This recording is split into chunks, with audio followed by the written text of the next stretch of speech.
Olá! Sejam bem-vindos a mais um podcast Por Trás da Influência. Eu sou a Maria Petri. E eu sou o Jonathan Teixeira. E esse podcast que vos fala, minha gente, vai contar pra vocês tudo o que acontece nos bastidores dos influenciadores digitais, aí por trás da influência. E como eu falei pra vocês, eu sou a Maria Petri, eu trabalho com influenciadores há 10 anos, sou fundadora da agência The Coachers, e o Jonathan é meu companheiro, coordenador comercial da The Coachers e trabalha aí no mundo dos influenciadores há 4 ou 5 anos? Tô falando 4 anos. 4 anos. Fiz agora em janeiro 4 anos. 4 anos. Então a gente compartilha tudo que a gente aprendeu e tudo que a gente continua aprendendo nos bastidores dos influenciadores digitais.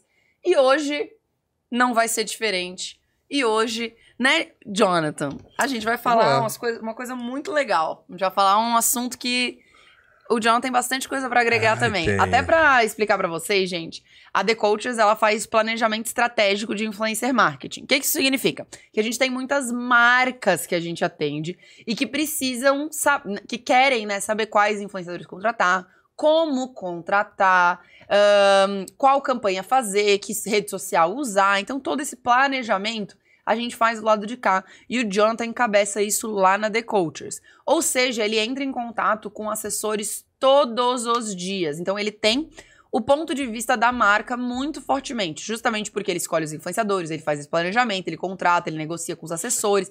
Todos os dias ele entra em contato com dezenas, centenas, talvez, de assessores e influenciadores. E hoje a gente vai falar dos 5 principais erros que os assessores cometem. Então a gente vai usar muito da expertise do Jonathan sobre esse relacionamento ali com a marca, né? E muito do meu conhecimento como professora, agora como mentora de aí centenas de alunos do Profissão Assessor. Então o que eu posso dizer, né? Eu consigo... Hoje a gente tá com mais de 600 alunos, muita gente legal que passou por mim e tudo mais. E eu consigo ver a diferença entre os assessores que têm sucesso e os assessores que não têm sucesso. Esses são os erros que os assessores cometem, que fazem eles terem ou não terem sucesso. E, Maria, além disso, assim, a tua primeira turma foi em que ano? A minha foi em janeiro de 2021. 21, tá. Tu percebe um amadurecimento maior do pessoal de agora e pessoal de 2021? Para 2021, beleza, já tinha influenciador, o mercado já estava bem aquecido. Sim. Só que, claro, de lá para cá muita coisa mudou. Então tu acha que o pessoal tá muito mais maduro mesmo? Eu acho que não, assim, não maduro. Eu acho que as pessoas, elas... Tá, acho que pode usar a palavra maduro. Mas eu acho que as pessoas, elas estão um pouco mais conscientes do que é assessoria. Sabe? De 2 anos pra cá, quando tudo começou pra mim, né, como educadora, as pessoas, elas tinham menos noção do que era assessoria, achavam que o influenciador fazia tudo sozinho, não entendia que tinha uma pessoa que atuava nos bastidores e tudo mais. Então, hoje eu acho que as pessoas entendem um pouco mais. Mas também mudou, né? Mudou o tamanho do curso, assim, não muito por conta do mercado, por conta nossa mesmo. A gente queria mais conteúdo, né? Então as pessoas antes, na verdade, antes de comprarem o curso, já consomem bastante conteúdo. Então já vem com uma base muito boa, né? Tem muito mais conteúdo para as pessoas consumirem de graça aqui o podcast que a gente faz, né? A gente já tá no episódio 48, então tem bastante coisa pra galera. Então a galera vem com um pouco mais, o nível de consciência um pouco maior. Agora, daí tu pode me dizer, tu acha que de 2021 pra cá os assessores estão mais qualificados? Quando tu fala com os assessores no teu dia a dia, são melhores o atendimento? Na época, no passado, era pior o mercado de assessoria ainda? Que, na verdade, são 2 lados. Na verdade, eu acho que os influenciadores... Aumentou muito mais influenciador. Então, a gente fala com muito mais gente, né? Antigamente, a gente falava com menos assessores que assessoravam muito mais pessoas. Tá. Então, assim, a gente tinha menos contato. Né? Então, sim, eles melhoraram bastante, só que eu vejo que eu já falo com muito mais gente. Então, o que eu falava com 2 por dia, até alguns anos atrás, hoje eu falo com 20 por dia. Olha só que interessante. Então, assim, aumentou, na verdade, a quantidade. Então, isso é meio relativo, assim, porque... Não sei se tem como a gente conseguir medir, porque é muito mais quantidade, sabe? Mas isso pode tem mostrar... muitas pessoas ruins, mas também tem muitas pessoas boas. Sim. Isso pode mostrar um pouco que o mercado está mais descentralizado. E eu acho que isso realmente aconteceu. O que eu quero dizer com descentralizado antes os influenciadores, eles ficavam nas mãos das grandes agências de assessoria, né? E também limitados ali àquele eixo Rio-São Paulo. Exato. E hoje tem mais assessores independentes, tem mais, né, influenciadores. Tem muito mais influenciadores, então tem mais pessoas que auxiliam realmente esses influenciadores, né? No meu ponto de vista, tipo, influenciador era quem tinha muito mais, tipo, mais de 1 milhão. Não tinha essa galera de 30, 40, 50, 90. Não tinha esse pessoal menorzinho. Era ou muito grande ou nenhum. Total. Sabe? Então é isso. Total. Mas podemos dizer que sim, o pessoal tá mais preparado hoje em dia. Total. Né? Ainda falta muita gente tá preparado ainda, obviamente. Sim. Mas sim, o pessoal tá bem mais preparado. Eu também acho que o mercado amadureceu um pouco. A gente sempre fala que precisa amadurecer muito mais, né? Que a gente ainda tem muitos... Que é um fato, assim, que a gente ainda precisa de muito mais gente bacana, assessor bacana mesmo, trabalhando, fazendo uma coisa legal, atendendo bem, com agilidade, com respeito e tudo mais, que hoje a gente vai falar um pouquinho mais sobre isso. Mas eu acho que amadureceu, isso é ótimo. É ótimo perceber que que esses erros que a gente vai falar aqui, eles cada vez menos vão acontecer. E isso eu tenho certeza que é por conta do nosso trabalho, como, né, com criação de conteúdo, compartilhando tudo mais, mas também por uma questão de crescimento do mercado também, né? O mercado tá crescendo, tá se profissionalizando. E é muito legal ver essa descentralização da assessoria dos influenciadores, porque é bom, quanto mais gente tem, melhor, mais qualificado fica o mercado, né? Porque só tem gente merda, fica merda mesmo. E também... é verdade, né? E também é interessante porque as marcas também conseguem diversificar mais e tem muito mais chance de investir em influenciadores diversos. Então eu também percebo essa busca das marcas e investir em influenciadores menores, influenciadores diferentes, que não são os mesmos, os óbvios de sempre. É até uma cobrança que as marcas têm com a gente, né? Diversificar os influenciadores, trazer mais gente diferente, trazer gente menor, que tem mega fit com a marca. Então as marcas querem isso. E isso traz uma super possibilidade para os assessores, que eles vão poder... né? Abrir os horizontes mesmo. Pegar vários influenciadores diferentes para assessorar de diferentes nichos e realmente fazer isso de uma forma bem feita, né? E agora, vamos trazer os 5, vamos começar o primeiro erro e daí depois eu vou contando algumas histórias sobre cada um desses erros? Só antes disso, eu lembrei de uma coisa agora que é bem interessante. Você perguntou, né, se eu percebi que os influenciadores melhoraram ou não. Por incrível que pareça, eu tô falando com muitos assessores que são teus alunos. Muitos, assim, eu acho que a grande maioria dos jobs que a gente tá vestindo agora são com teus alunos, assim. E então a gente vê realmente a diferença, assim, como o pessoal realmente é aplicado e como o teu curso realmente faz a diferença, sabe? Fico feliz. Então, realmente a qualidade... Sim, pensando nisso, sim, tem melhorado bastante, sim. E eu fico feliz, porque a gente ensina, né? Não é todo mundo que vai aprender. Exato. Né? Eles têm que fazer parte deles também, tenho certeza que são pessoas bem legais. Eu sei vários, né, que a gente tá fechando, que são muito bons. Bem legal saber. Agora vamos pro erro número 1. Bora. Escolher o influenciador errado pra assessorar. Tá. Deixa eu te fazer uma pergunta. Quando tu tá escolhendo Olha que interessante, né? Quando tu tá escolhendo um influenciador pra indicar pra uma marca, quais são os pontos que tu olha? Porque tem muitos, é isso que todos os assessores têm que entender. Tem muitos influenciadores. E a gente tem que escolher o influenciador certo pra gente assessorar, porque a gente pode escolher quem a gente quiser. Porque tem muitos. Então a gente tem que escolher o influenciador que mais vai chamar a atenção da marca, que tem mais chance de fechar a publicidade. Sim. E daí eu quero saber do teu ponto de vista. Primeiro ponto é o engajamento dele. Primeiro ponto que eu vejo é o engajamento dele. Porque eu sei que o conteúdo é muito importante, só que eles fizeram um conteúdo muito legal e não atingir ninguém, tipo, de nada adianta, sabe? Pois é, né? Então, assim, primeira coisa é o engajamento. Mas antes disso é o nicho, né?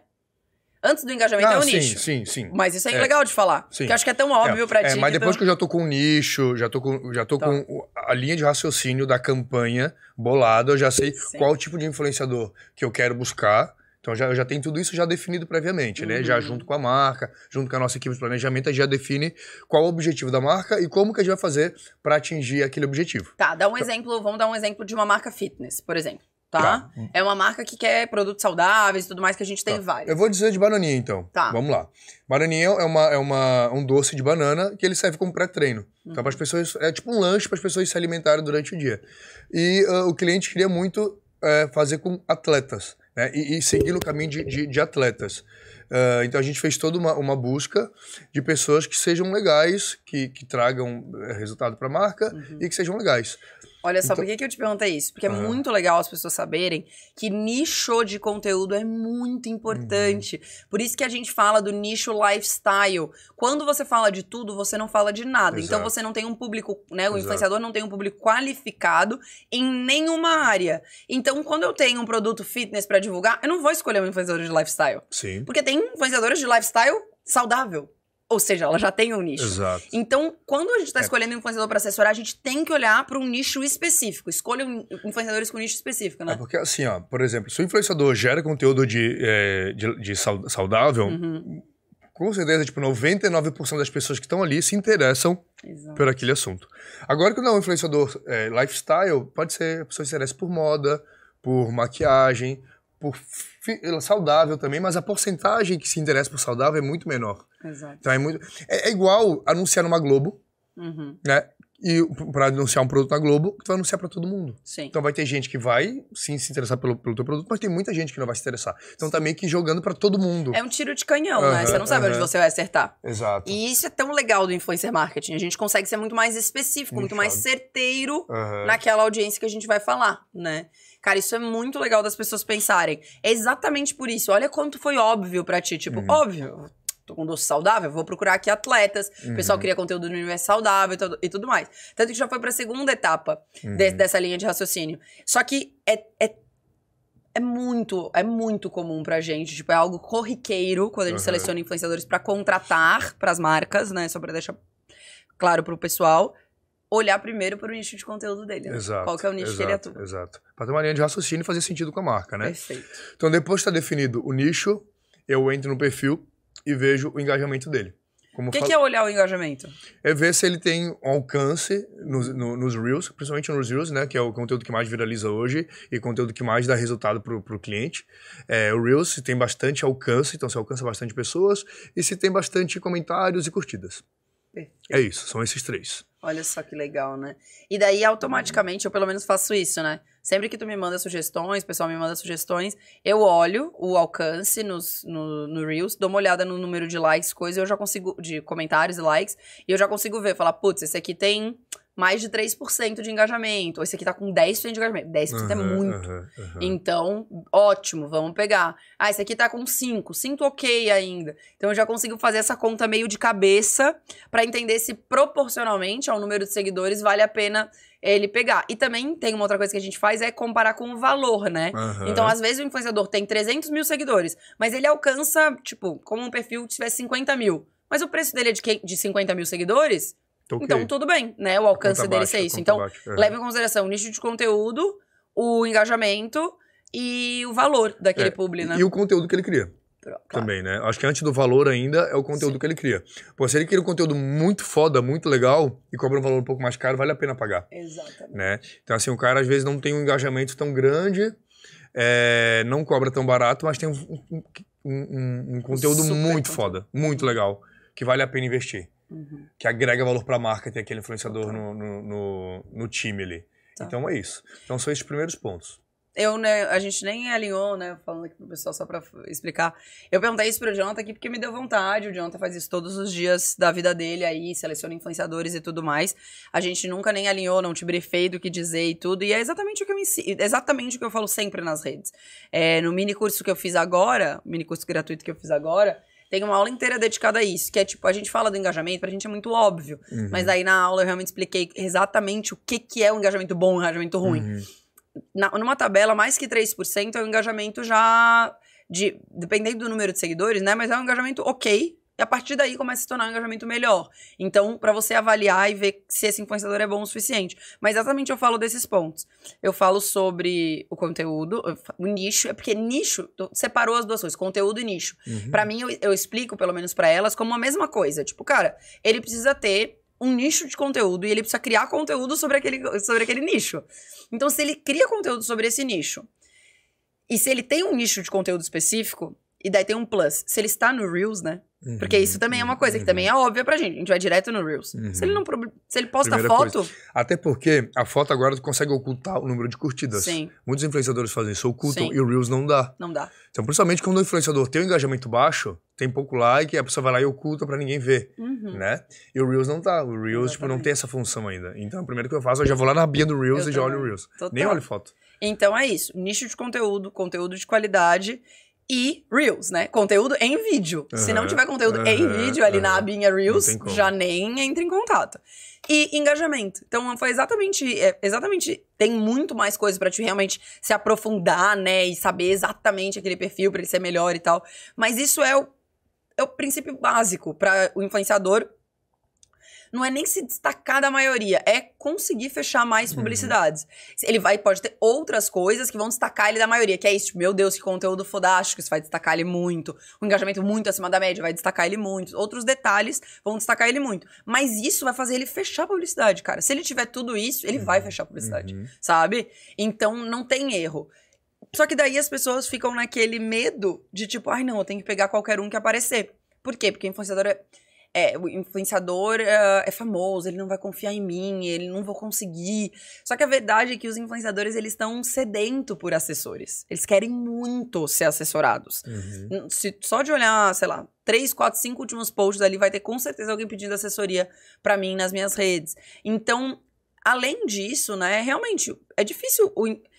É difícil não, é impossível alguém confiar na outra pessoa que acabou de conhecer. Eu te acabei de conhecer, agora eu já confio 100%. Não, mas você vai começar a construir esse laço de confiança ali com um trabalho profissional, não super técnico, né? Então dá sim pra encontrar um influenciador com todas as características que tu acabou de falar. Tem muitos legais, tanto que a gente apresenta dezenas, a gente sempre passa por esses critérios pros clientes, e a gente apresenta dezenas pros clientes todos os dias. Então, tem muita gente legal, dá pra filtrar. E se esse influenciador não tiver, no mínimo, essas características que a gente falou, você vai ter muito mais dificuldade de fechar a publicidade, né? Cada campanha que a gente faz cada novo mês, a gente fecha um time diferente pros nossos clientes, a não ser que seja algum influenciador que vendeu muito bem, que a gente vai renovando, né? Mas todos os meses a gente apresenta no mínimo 50 perfis para cada cliente. A gente tem aí alguns clientes na agência.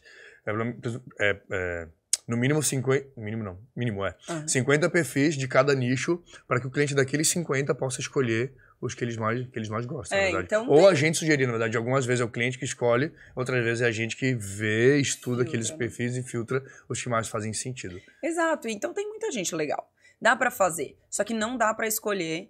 Porque daí, olha só como foi interessante isso que a gente fez. Se esse influenciador já não tem um desses pontos que a gente acabou de elencar, provavelmente ele não vai nem pra planilha de sugestão do cliente. A chance é pequena de ele ir. Porque tem outros caras mais legais, então por que eu vou botar ele? Que não, né, que supre todos esses critérios. Exato. Então, ponto. Tá aqui a prova viva de que a gente precisa escolher o influenciador certo pra assessorar. Se você quer facilitar a sua vida, né? Se você quer facilitar a sua vida, você tem que escolher o influenciador certo, que cria conteúdo, que tem nicho de conteúdo, que tem bom engajamento, que tem conteúdo em vídeo. E é isso. Não é o bicho de 7 cabeças. Muito bom. Agora vamos para esse é o primeiro erro, né? Escolher o influenciador errado, o primeiro erro. Então, os principais erros dos influenciadores, dos assessores que estão começando, a gente tá falando aqui no podcast de hoje. Falei igual uma locutora. Esse segundo erro. Você ia falar alguma coisa? Eu falo do e-mail da Bio, é isso ou não? Não. Tá. Mas podemos falar desse. Tá. Não ter uma rotina de reunião com o influenciador.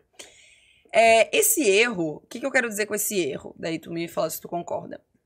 A gente precisa ter uma ligação com o influenciador. Se a gente não tiver essa ligação, só se tu estiver fechando o publi doidado, assim, meu Deus, ganhando rios de dinheiro, e daí realmente ninguém tá nem aí pra reunião. Mas a gente sabe que isso não é sempre isso, que isso acontece. Então, quando você tem uma reunião de feedback pra entender o que o influenciador tá achando da assessoria, pra você fazer ele crescer também, né? Dizer pra ele o que ele tem que fazer.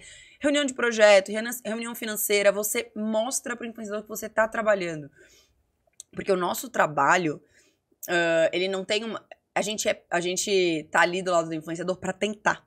Então, uma coisa é tipo, eu ajudo o influenciador a criar conteúdo. Então, é uma coisa prática. Você ajuda o influenciador a criar conteúdo. No fim, vai sair um conteúdo lá no Instagram. A gente não. A gente não tem garantia nenhuma que vai sair um conteúdo publicitário lá no Instagram. A gente está aqui do lado do influenciador pra tentar. A nossa garantia é de que a gente vai tentar. Só que o influenciador precisa saber que a gente tá tentando. Se ele não souber, ele vai achar que tá coçando com as pernas pra cima, fazendo nada. E pra isso serve a rotina de reunião. rotina de reunião de feedback, de projetos, de follow-up para mostrar o que você está correndo atrás, rotina financeira, estipular essa rotina. Eu percebo que só perde assessorado, o assessor só perde o influenciador para assessorar. Quem abandona ele? Abandona. Quando não tem essa rotina. Uhum. Então, isso aqui é um erro pra nunca mais, pra você não cometer, pra nunca mais soltar influenciador, pra nunca mais o influenciador deixar a sua assessoria parar de ser assessorado por você. Então, esse aqui é muito legal. Vamos falar desse do link do e-mail da bio. Cara, é muito importante. Essa é uma dica plus, gente. É uma dica, é um plus, E isso eu tenho um... como é que eu posso falar? A gente tem o exemplo da Catarina agora. Eu tenho exemplos muito práticos, assim, de que dá certo. Tenho sempre o e-mail do influenciador na bio. Tipo, lá, quando tem aquela descrição, né? Quem que é o influenciador, bota o e-mail lá. Não só o e-mail naquele botãozinho, bota o e-mail lá. Por quê? Muitas marcas usam programas para poder pegar influenciadores. A gente aqui na agência, a gente não usa. Na verdade, a gente até tem mas a gente usa mais a parte realmente de olhar o influenciador e analisar visualmente, né? Humanamente, digamos assim. Mas tem muitas marcas que usam plataformas que fazem isso. E elas já aproveitam, já pegam, e o e-mail eles enviam automático também. Então, tendo o e-mail na bio facilita que as marcas entrem em contato. Pra não ter que ir lá e apertar no botãozinho. E uma coisa importante que a maioria das pessoas também não sabe é que o botão ele só aparece no celular. Uhum. Então a pessoa tem que parar, entrar no aplicativo do Instagram, clicar, digitar o e-mail que aparece ali, dá um super trabalho para as marcas. Então, se a marca puder reduzir esse trabalhão que dá, ela vai reduzir, ou seja, ela vai excluir os influenciadores que não têm o e-mail por extenso na bio, né, na parte de descrição. E a gente tem um exemplo bem claro que tem acontecendo na nossa agência umas 2 semanas atrás, né? A influenciadora até então tava meio relutante pra botar e-mail na bio e tal, daí a gente explicou pra ela o porquê que era importante ela ter e-mail na bio.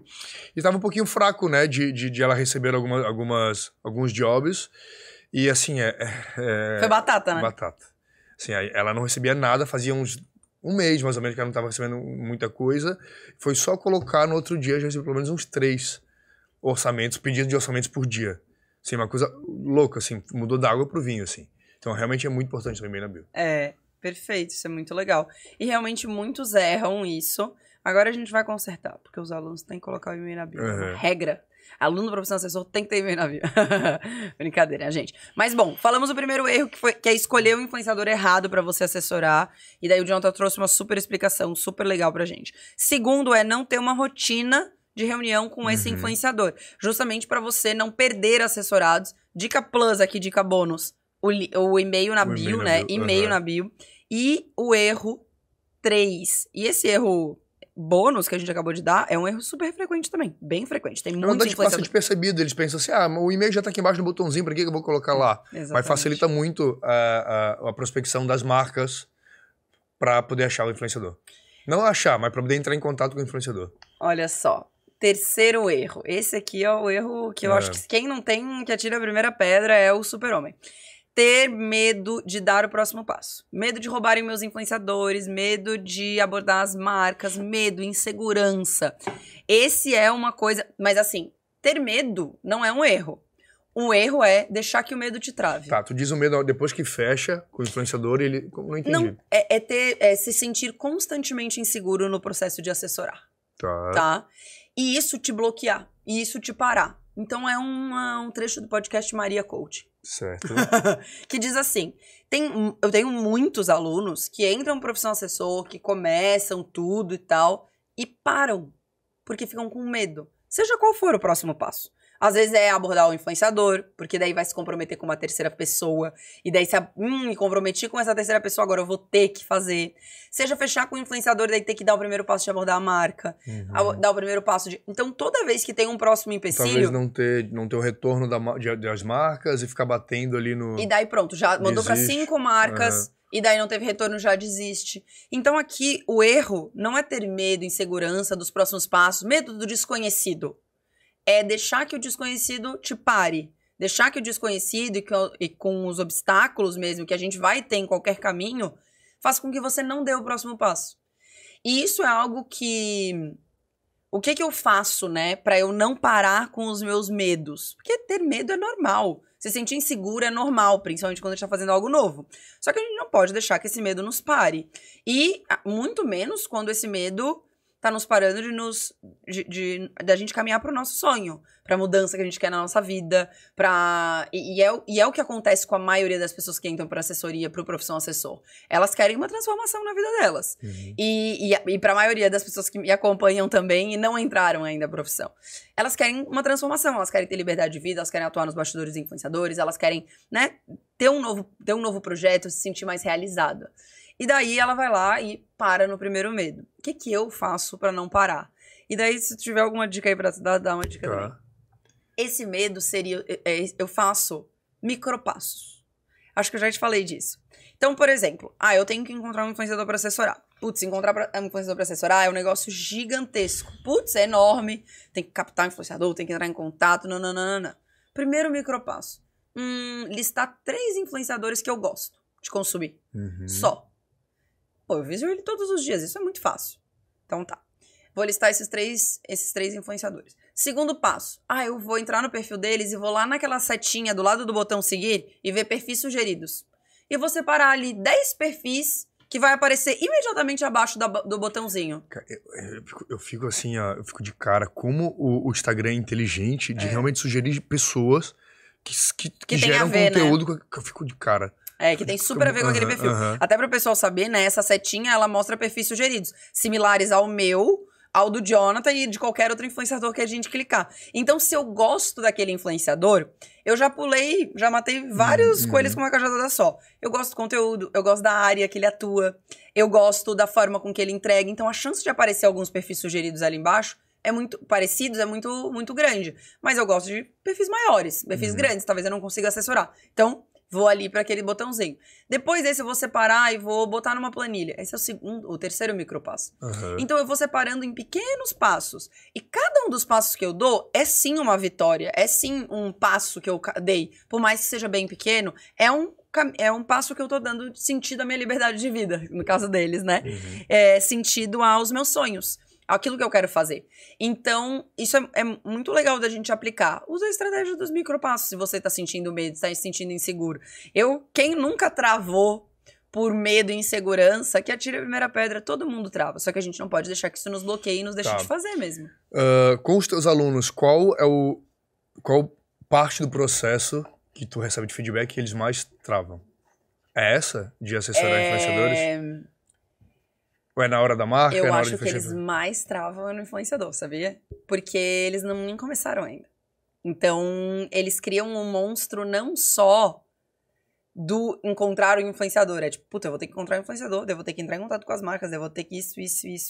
Então, eles acumulam toda a pressão do restante do dia a dia naquele primeiro passo. Então, acredito que a maioria não dê nem o passo de encontrar o influenciador. Quem dá o passo de encontrar um influenciador, deslancha mais. Porque, pô, eu já tenho essa responsabilidade aqui, eu já tô com esse influenciador, então eu preciso correr, eu preciso fazer as coisas acontecerem. E daí depois elas travam um pouco mais na hora das marcas, de entrar em contato, que essa parte é um pouco mais... tem que ir muito na unha ali, né? Então, tem que ter persistência, tem que ter foco. Então, algumas pessoas cansam, falam assim, cansei. E sempre que eu digo, se tu tá cansado, na próxima semana tu vai começar a ter resultado. Então, eles começam, tem alguns alunos, né, começam a ficar cansados depois de um mês. Encontrou um influenciador, ficou um mês captando, 1 mês e meio ali. Cara, eu não consegui fechar job, eu consegui fechar um publi, começa a desanimar. E quando dá 2 meses, sempre fecha publi. E daí começa a acontecer. Porque precisa plantar, né? A gente tá plantando, comunicando pro mercado, meu influenciador existe, olha esse influenciador aqui, olha esse aqui, olha esse aqui, olha esse aqui. Avisando pra várias marcas que o influenciador existe. Quando tem uma oportunidade, a marca sabe que esse influenciador existe, a marca entra em contato. Então começa a pingar e-mail, WhatsApp, e daí começa a rolar job. Então, precisa ter um mínimo de paciência, de segurança de que aquilo vai acontecer, né? Tanto que a gente sabe que tem um monte de gente rica, né? Mas a gente precisa persistir. A gente não pode deixar que o medo pare, que a insegurança pare. E qual que é a média, que a gente tá fugindo totalmente do assunto, né? Qual que é a média de tempo pra pessoa conseguir realmente fechar um publi legal, assim? Existe... Quem não tem... Cara, em até 2 meses eles fecham um publi bom. Tipo, é que daí eu posso entrar. Entrou pro curso, né? Então, não sei. Se tu não tiver não, no curso, provavelmente tu vai demorar... tô perguntando tudo de acordo com os teus alunos, que tu escuta deles, que tu sabe deles, sabe? Cara, se tu começa do absoluto zero, até 2 meses tu já fechou publi. Tu já voltou o dinheiro do curso. Tipo, em comissão. Então, tu já fechou um bom job. Em até 2 meses, começou do zero, sabe? E se tu já era da área... Em menos de 1 mês, tu consegue... Hoje já tem mais ali o jogo de porque cintura, daí tu já... né? E tu só vai apertar alguns parafusos em 4 semanas.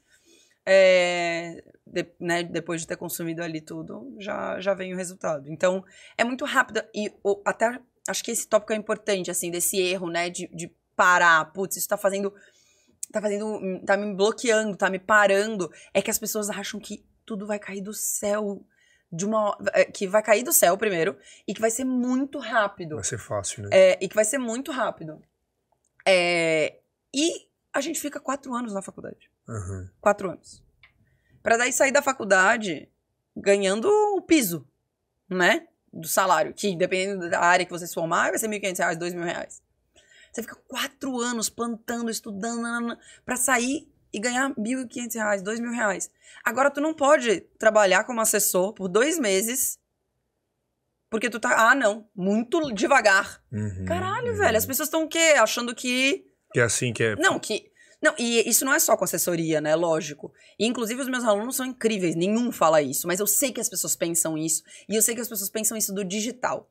Que elas vão se tornar gestores de tráfego e que elas vão ficar ricas de uma hora pra noite. Que elas vão fazer um negócio... O digital, né? Atuar no digital, na área no marketing digital é assim. Do dia pra noite acontece... Não é verdade.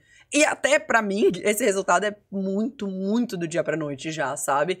Só que é essa insegurança, esse medo, esse erro de te deixar parar que faz com que tu não consiga. Porque tu não consegue tentar nem por 1 mês. Tu não consegue receber vários nãos da marca ou vários vácuos da marca Isso acontece muito, tá? Isso acontece demais. Então, assim, já vão preparados pro não, na verdade, né? Em busca do sim, né? E aí, como qualquer outra, né? Inclusive tem um dado, assim, se tu entra em contato com 100 marcas, agora eu não sei qual que é o dado exato, mas se tu entra em contato com 100 marcas, com 100 pessoas pra vender o seu produto, 3 vão fechar.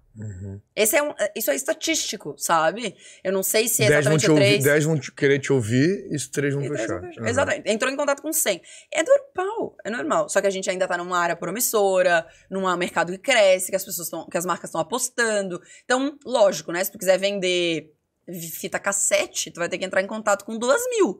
No nosso caso, provavelmente tu vai ter que entrar em contato talvez com 50, com 40, e daí tu vai conseguir. Então, tu tá no mercado promissor, tu tem o mapa, né? Todo o guia, que é o Profissão Assessor, quem é o meu aluno, e aqui nas redes também. E é só persistir, né? Então, não deixar que o medo pare a gente. Tudo bem se parar, se der medo. O importante é você conseguir acalmar e fazer uma listinha, assim, isso funciona muito pra mim também, os micropassos, mas também organizar as ideias, tipo, putz, eu tenho muita coisa pra fazer, será que eu vou dar conta, não sei se eu vou conseguir, até hoje, todos os dias isso acontece. Quem sabe até assistir o curso de novo, porque talvez assistindo o curso de novo tu vai ter alguns insights que tu não tinha. Exatamente, sabe? Total, é isso. Tanto que quem começa o Profissão Assessor e já é da área, eu sempre indico que comece do começo, não pule as aulas. Porque às vezes vão ter pontos ali dentro que tu nem percebeu que era um gap, que era um ponto cego mesmo, porque tu não tava vendo, e era um gap da sua assessoria e você vai implementar, né? Então é super importante ver tudo.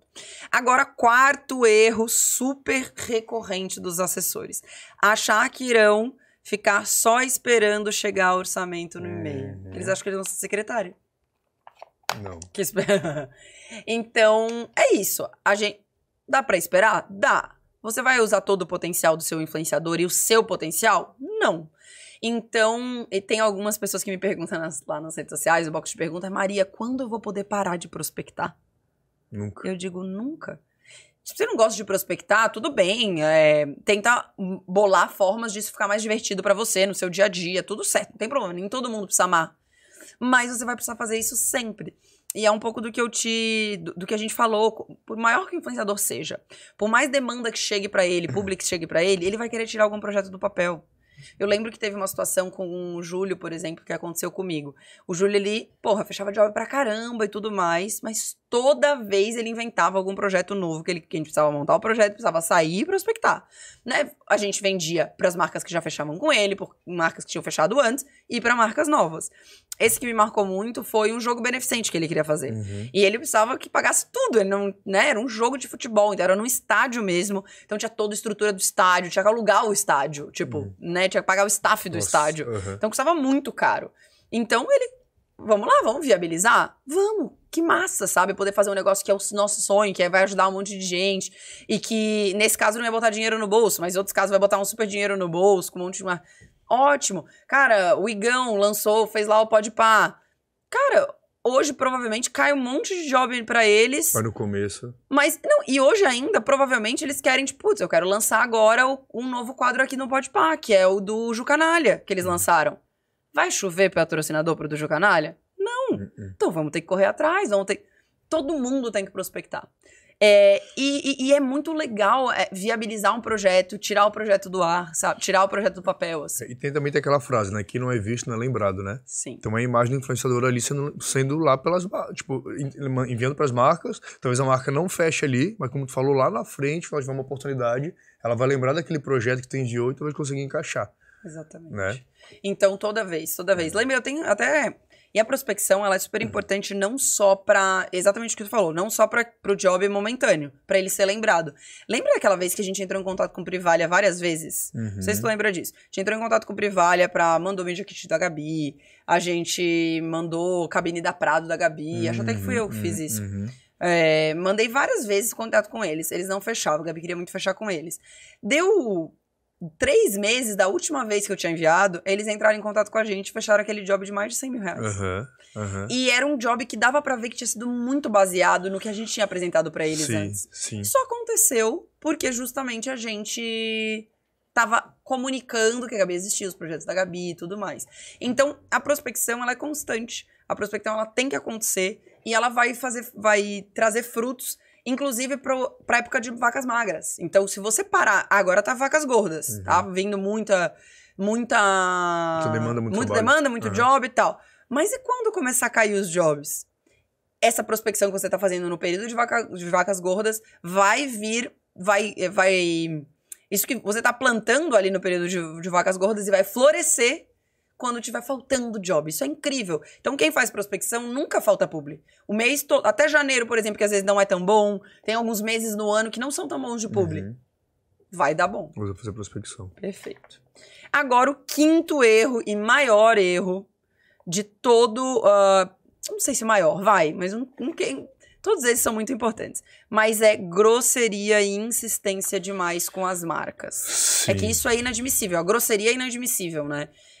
E a insistência não dá. A gente até falou uns 2, 3 podcasts atrás sobre isso, né? De uma situação, de uma influência, de uma assessora, que a gente fechou um job. E ela tava muito insistente, muito incisiva, porque a gente tem um processo de fechamento de trabalhos. Quando a gente fecha trabalho, nós temos um processo com o nosso atendimento, com o nosso comercial, com o nosso financeiro. Então a gente segue algumas regrinhas ali para poder fazer o job acontecer. Então antes do job acontecer, acontece muita coisa antes. E a assessora estava muito em cima da gente. Muito em cima. A gente explicando, não, espera um pouco. Estamos aqui num processo ainda de fechamento com o cliente, né? Ela estava muito em cima, bem ansiosa assim, pro job acontecer. Total. Não sei se era o primeiro job dela, enfim. E isso fez, cara, tipo, se esse primeiro job já tá assim, imagina como é que vai ser os outros, sabe? Se a gente fechar outros com ela. Então, assim, já vou cortar agora. Então, já meio que criei um pouquinho de rancinho por ela, pelaquela situação que, em vez de ser uma situação que me dava conforto, que é fechar o job, tava me dando mais estresse do que conforto. Então, tava fazendo o contrário, sabe? E olha só que interessante. Tem como você... Putz, eu sou assessor iniciante e tudo. Tem como eu saber se eu tô sendo insistente demais ou não? Cara... Depois que o job tá pronto, espera a marca vir. Você pode entrar em contato para se mostrar proativa. Eu tô aqui à disposição, quando tiver o briefing, todas as informações, eu tô aqui. A marca não vai deixar de entrar em contato com esse assessor. Já tá fechado, já tá tudo certo. Não precisa ficar desesperado. Se já tá fechado, formalizado, contrato assinado muitas vezes, tá tudo bem, então deixa. Agora, prévia, eu tenho uma regrinha de follow-up. Follow-up é o seguinte, você mandou o orçamento pra marca. A marca não respondeu, espera 3 dias. Daí você pode cobrar. A partir desse terceiro dia, você espera mais 7 dias. Daí você pode cobrar. Se você não recebeu retorno dessa marca que você mandou orçamento, nesse período de 10 dias, você para de cobrar. Porque a marca não se interessou. Pronto, você já fez a sua parte de relembrar, de ir atrás, de correr atrás daquilo, mas pronto. Então, isso é um nível de não insistência. Um nível bom, de você fazer o seu trabalho e não ser insistente. Que é isso que a gente tá falando. E grosseiro nem se fala, né, John? Nem se fala. Porque realmente é muito inadmissível. Eu acho que isso é uma coisa que é de bom senso, né? Sim. Acho que em tudo na vida, né, a gente não precisa ser... Não precisa ser nem uma coisa, não precisa nem falar, na verdade. Esse assunto não deveria nem ser abordado aqui, mas acontece. Acontece. Exatamente. E assim, o que é não ser... Se a pessoa não sabe, putz, mas será que a pessoa tá achando que eu sou grosseira pelo WhatsApp e tudo mais? Seja o mais sutil possível, né? Eu acho que é isso. Seja o mais delicada possível. Profissional, né? Mais Exatamente. profissional possível. Fechou. Gente, atividade prática para a gente fechar o podcast de hoje é, obviamente, olhar para cada um desses erros e ver se você tá cometendo algum deles, né? O erro número 1, que é escolher um influenciador para assessorar, com certeza é o mais complexo de vocês reavaliarem, né? Mas se você está assessorando errado, seguindo as dicas que a gente deu aqui hoje, dá 2 passos para trás e troca de influenciador, porque tem sim gente muito boa para você assessorar. Não ter rotina, implementa uma rotina. O medo, esse também é difícil de você implementar, mas se você viu aqui, todo mundo tem medo, a Maria tem medo, o João tem medo, todo mundo tem medo. Você tem que enfrentar e usar a estratégia de micropassos. Pare de ficar esperando os jobs baterem na sua porta e corra atrás dos jobs e não seja insistente. Veja se você está cometendo algum desses e hoje eu não quero que você escolha um, eu quero que você conserte todos, porque esses aqui são erros que não tem como você seguir aí cometendo, até porque uma vez que você vê, não tem como desver. Agora você já viu que você tá errado, agora não dá pra desver. Então é isso, minha gente. Obrigada por vocês terem assistido até aqui. Muito obrigada, Jonathan, por ter participado mais uma vez do nosso podcast. E é isso. Boa noite pra vocês, bom dia, boa tarde, boa noite. E até o próximo vídeo. Tchau, tchau.